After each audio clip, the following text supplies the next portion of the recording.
adalah ikan terbang. Sesuai dengan namanya, ikan ini bisa terbang untuk menghindari predator di lautan. Ikan terbang berevolusi dengan sepasang sirip yang sangat panjang. Ini memungkinkan mereka melompat keluar dari permukaan air dengan mudah. Dan dengan cara ini, mereka dapat meluncur di atas permukaan air. Jauh-jauh menghindari predator. Namun menghindari musuh alami bukanlah satu-satunya tantangan yang dihadapi keluarga ikan terbang. Melanjutkan keturunan adalah tugas utama mereka. Setiap kali musim kawin tiba, ikan terbang sangat perlu menemukan tempat bertelur yang cocok.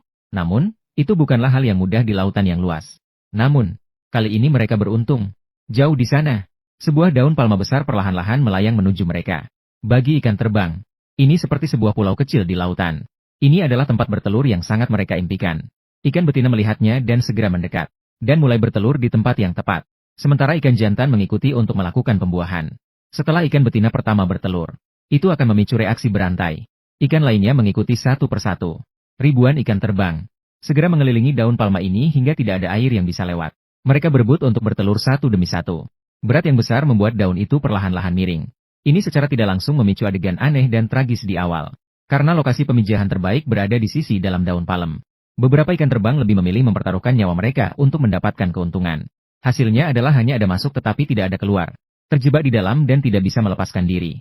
Dan seiring semakin banyak telur ikan yang menempel, serta penumpukan tubuh ikan terbang, daun palem tidak bisa lagi menahan beban. Secara perlahan tenggelam. Tapi ini bukanlah hal yang buruk. Daun palem tenggelam ke dasar laut, membawa telur ikan menjauh dari permukaan air.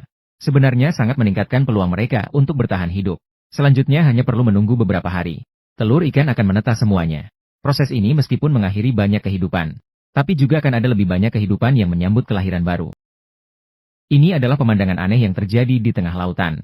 Sebuah silinder yang dilapisi dengan benda berbulu kuning, mengapung tanpa alasan di bawah permukaan laut. Setelah kamera mendekat, baru terlihat. Di dalam silinder itu ternyata penuh dengan ikan kecil yang sekarat, dan ikan kecil yang sudah mati. Tapi Anda pasti tidak akan menyangka. Semua ini bukanlah kebetulan, melainkan merupakan pilihan mereka sendiri. Karena silinder ini bagi ikan-ikan kecil ini, meskipun merupakan akhir dari kehidupan, namun juga merupakan pewarisan kehidupan. Dan dibandingkan dengan prestasi pemijahan ikan terbang, pengorbanan yang dilakukan oleh gurita raksasa untuk menginkubasi telur ikan, lebih mengagumkan lagi. Di perairan dingin Pasifik Utara, tinggal seekor gurita raksasa yang memiliki panjang lebih dari 4 meter. Menjadikan perairan ini benar-benar monster kedalaman. Banyak makhluk laut yang takut menjauh darinya.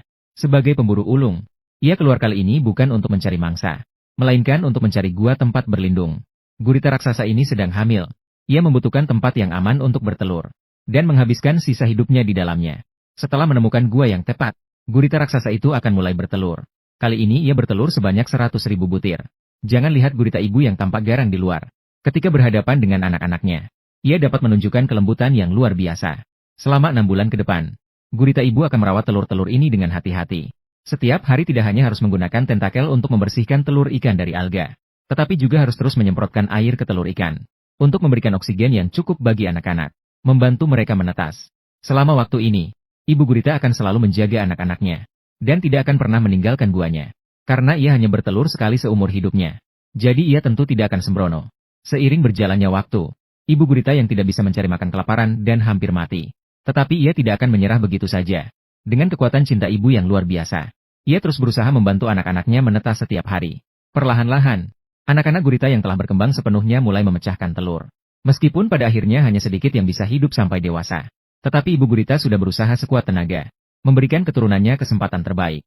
Dan dengan berakhirnya penjagaan yang sepi, kehidupan ibu gurita juga mencapai akhirnya. Mereka hanya bertelur sekali seumur hidup, dan demi anak-anaknya agar menetas dengan baik, mereka rela mengorbankan hidup mereka. Pengorbanan yang begitu besar. Ibu gurita layak disebut sebagai ibu yang paling bertanggung jawab di alam.